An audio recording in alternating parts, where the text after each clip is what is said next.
அடுத்த அந்த குருநாதர் எப்படி வருவார்னு நம்ம சொல்றாரு. அற்புதமான ஒரு பாடல் இது.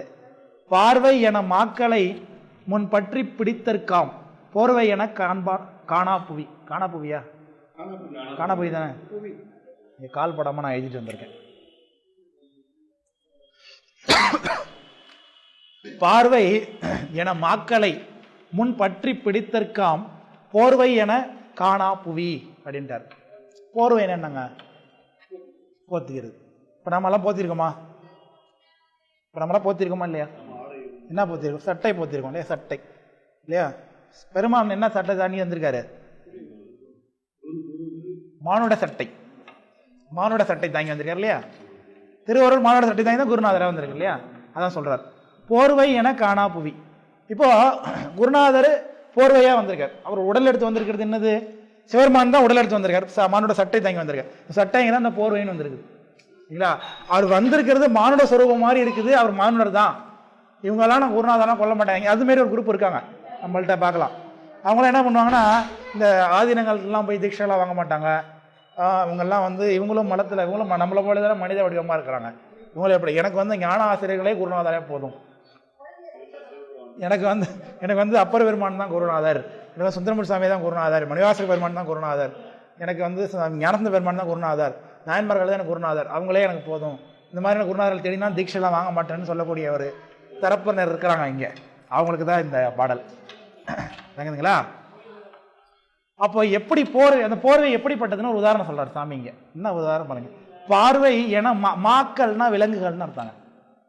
மாக்கள்னா விலங்குகள்னு அர்த்தம். மானா விலங்குன்னு அர்த்தம். கைமா அப்படின்னா என்ன அர்த்தம்? மானா விலங்கு, கைமானா இப்ப என்ன வரும்? கைமாவின் உரியதலே உடையாவிக்கி கடைகடல்கள். கைமானா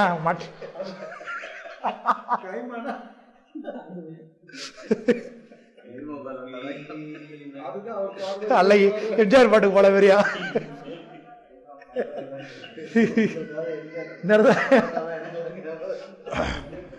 கைமானா கையை உடைய விலங்குன்னு அர்த்தங்க. கையை உடைய விலங்கு எது? யானை. யானை தான் கைமா. அதான் கைமாவின் உரியதலே உடையா வீக்கி அப்படின்னு சாமி பாடுவாங்க. அப்புறம் சாமி சொல்லியிருக்கேன். கைமானா யானை உரிச்சு போத்திருக்காங்க சாமி. அதுக்கு தான் கை இருக்குது.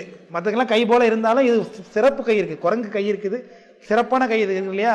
அதான் 5 கரத்தனை ஆணை முகத்தனைன்னு பாடுறாங்க பாருங்க. 5வது ஒரு கரம் இருக்கு பாருங்க. கரத்தை உடையது, அதனால தான் கரின்னே பேர். அதுக்கு காரண பெயர். யானைக்கு கரின்னு ஒரு பேர் இருக்கு தெரியுமா? அது கரிங்கிறது கரத்தை உடையதுனால தான் கரின்னே பேர். அதுக்கு அதனாலதான் கை மானா கையை உடைய விலங்குன்னு அர்த்தம். பார்வை என மாக்களை முன்பற்றி. பார்வை விலங்குன்னு என்ன தெரியுமா? ஒண்ணுமே கிடையாது. இந்த வேட்டையாட போறாங்க இல்லையா, அவங்களாம் என்ன பண்ணுவாங்கன்னா, அந்த மான் பிடிக்கணும்னா இவங்க ஒரு மான் வச்சிருப்பாங்க, பழக்கின மான். அந்த மானை கொண்டு போய் முன்னாடி விட்டாங்கன்னா அந்த மான் அங்கே மேயறது போறது பார்த்துட்டு அந்த இடத்துல நல்லா புல் இருக்கும் போல் இருக்கு அப்படின்னு சொல்லிட்டு வேற ஒரிஜினல் மான் இருக்கு பாருங்க, காட்டில் மேயிற மான்லாம், அதெல்லாம் இக்கரைக்கு அக்கறை பச்சைன்னு அங்கே வந்து மேயும். உடனே வலையை போட்டு வளைச்சிருவாங்க வேடுவர்கள்லாம். அதுதான் பார்வை விலங்குன்னு பேர். ஆமாம், பார்வை விலங்கு. ஐயா கும்கி யானை போலே தான், கும்கி யானை மாதிரி தான். இந்த பார்வை விலங்கு மாதிரி அழகான காட்சியே நமக்கு பெரிய புராணத்தில் வரும். நம்ம இப்போ பெரிய புராணத்தில் வேடுவர் ஒருத்தர் இருக்கார், நாயனார். யார் அவர்? Very good, Kannappa Nayanar. அவங்க புராணத்தில் இந்த பார்வை விலங்குகள் எப்படி இருந்ததுங்கிறத அழகாக சேக்கராஜ சாமி சொல்கிறாங்க. குன்றவர் அதனில் வாழ்வார் கொடுஞ்செவி ஞமலி அர்த்தம். ஞமலினா நாயின்னு அர்த்தம். ஞமலிக்கு நாயின்னு ஒரு பேர் உண்டு. கொடுஞ்செவினா என்ன அர்த்தம்? கொடுனா என்ன அர்த்தம்? கொடும்னா வளைந்ததுன்னு அர்த்தம். கொடுங்குன்றான்னு ஒரு பாடல் படத்தெல்லாம் உண்டு நமக்கு. இப்போ பிரான்மலைன்னு இருக்குது, அது கொடுங்குன்றம்னு பேர். வளைஞ்சிருக்கக்கூடிய மலை, வளைஞ்சு இருக்க மாதிரி தெரியும், அதனால கொடுங்குன்றம்னு பேர். அது கொடுங்குன்றத்து இனிதமர்ந்த செழுங்குன்ற அடுங்குன்றம் உரிப்பானைன்னு பெரிய புராணத்தை பாடல் உண்டு. சாகிய ஞானசம்பந்த பெருமான் மதுரைக்கு போகும்போது அந்த தலத்தை தரிசனம் பண்ணிட்டு போகும்போது பாட்டு அற்புதமாக எடுத்து பாருங்க பெரிய புராணத்தில். எத்தனை பாடல் நினைவில். கொடுங்குன்றத்து இனிதமர்ந்த செழும்பவள தடிக்குன்றை அடுங்குன்றம் உரித்தானேன்னாரு. அடுங்குன்றங்கிறது இந்த யானை. யானை குன்றுமா இருக்கா, அது உரிச்சிட்டாரா சேகர்? அது ஞான சாமி, அந்த யானையை உரிச்ச சாமி அந்த கொடுங்குன்றத்தில் இருக்காராம். கொடுங்குன்றத்து இனிதமர்ந்த செழும்பவள தனிக்குன்று. சேகர சாமியோட வார்த்தை அதெல்லாம். அடுங்குன்றம் உரித்தானேன்னு சொல்லுவார். நல்லா இருக்கு அந்த பாட்டு, எடுத்து பாருங்க. அந்த கொடும்னா வளைஞ்சிருக்கு. நாயோடைய காது வளைஞ்சிட்டு தொங்குதா? வேட்டை நாய்க்கெல்லாம் வளைச்சிக்கிட்டு தொங்கும். நம்ம இதெல்லாம் அப்படி தூக்கிட்டு நிற்கும். அது இந்த மாதிரி வேட்டை நாய்க்கெல்லாம் வளைச்சிக்கிட்டு தொங்குது பாருங்க. அதெல்லாம் கொடுஞ்செவி. அந்த வேடுவர்கள்லாம் வேட்டை நாய் வளர்த்தாங்க, அது அங்கே இருக்குதான்.